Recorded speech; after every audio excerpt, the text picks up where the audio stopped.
نحمدہ و نصلی علی رسول الکریم۔ بکھرے موتی صفحہ نمبر 938 میں لکھا ہے کہ حضرت محمد مصطفیٰ صلی اللہ تعالی علیہ وسلم اپنے اصحاب کے ساتھ بیٹھ کر کبھی کبھار دنیاوی باتیں اور مزاح بھی فرمایا کرتے تھے۔ ایک مرتبہ نبی کریم صلی اللہ تعالی علیہ وسلم اپنے رفقاء سیدنا حضرت ابوبکر صدیق رضی اللہ تعالی عنہ، سیدنا حضرت عمر فاروق رضی اللہ تعالی عنہ اور سیدنا حضرت عثمان رضی اللہ تعالی عنہ کی معیت میں سیدنا علی کرم اللہ وجہہ کے گھر تشریف لے گئے۔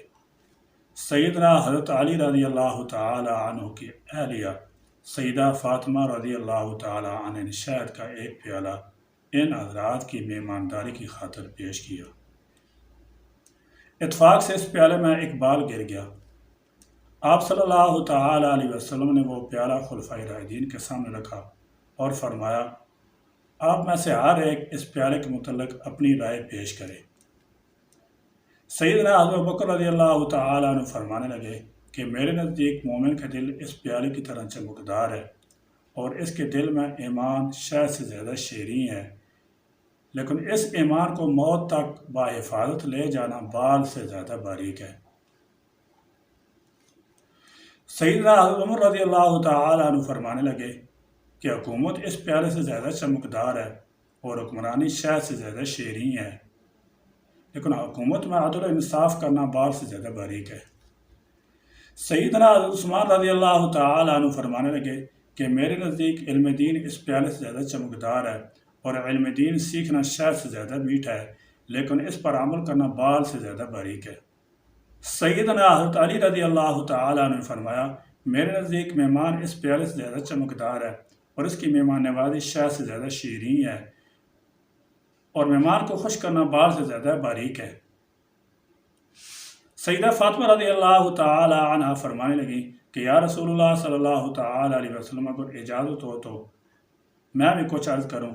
آپ صلی اللہ تعالی علیہ وسلم کی اجازت دینے پر فرمانے لگی کہ عورت کے حق میں حیا اس پیالے سے زیادہ چمکدار ہے اور اس کے چہرے پر پردہ شہد سے زیادہ میٹھا ہے، اور غیر مرد کی اس پر نگاہ نہ پڑے یہ بال سے بھی زیادہ باریک ہے۔ کیا خوب ہی محفل تھی، کیا ہی خوشنما مجلس تھی۔ جب خلفائے راشدین رضی اللہ تعالی عنہم اپنی رائے کا اظہار کر چکے تو آپ صلی اللہ تعالی علیہ وسلم کی طرف متوجہ ہوئے۔ ادھر سرکار دو عالم صلی اللہ تعالی علیہ وسلم کے لب مبارک ہلے تو زبان نبوت سے یہ الفاظ مبارک نکلے کہ معرفت اس پیالے سے زیادہ چمکدار ہے اور معرفت الہی کا حاصل ہونا شہد سے زیادہ میٹھا ہے، اور معرفت الہی کے بعد اس پر عمل کرنا بال سے زیادہ باریک ہے۔ ادھر زمین پر یہ مبارک محفل سجی تھی، ادھر رب ذوالجلال سے حضرت جبرائیل علیہ السلام بھی اجازت لے کر آ پہنچے اور فرمانے لگے کہ میرے نزدیک راہ خدا چمکدار سے زیادہ روشن ہے،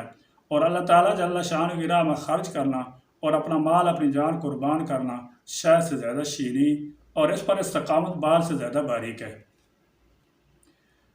جب زمین پر سجی اس محفل میں سب اپنی رائے کا اظہار کر چکے تو حضرت جبرائیل امین علیہ السلام فرمانے لگے کہ یا رسول اللہ صلی اللہ تعالی علیہ وسلم، اللہ تعالیٰ جل شانہ نے فرمایا ہے کہ جنت اس پیالے سے زیادہ چمکدار ہے اور جنت کی نعمتیں شہد سے زیادہ شیریں اور میٹھی ہیں،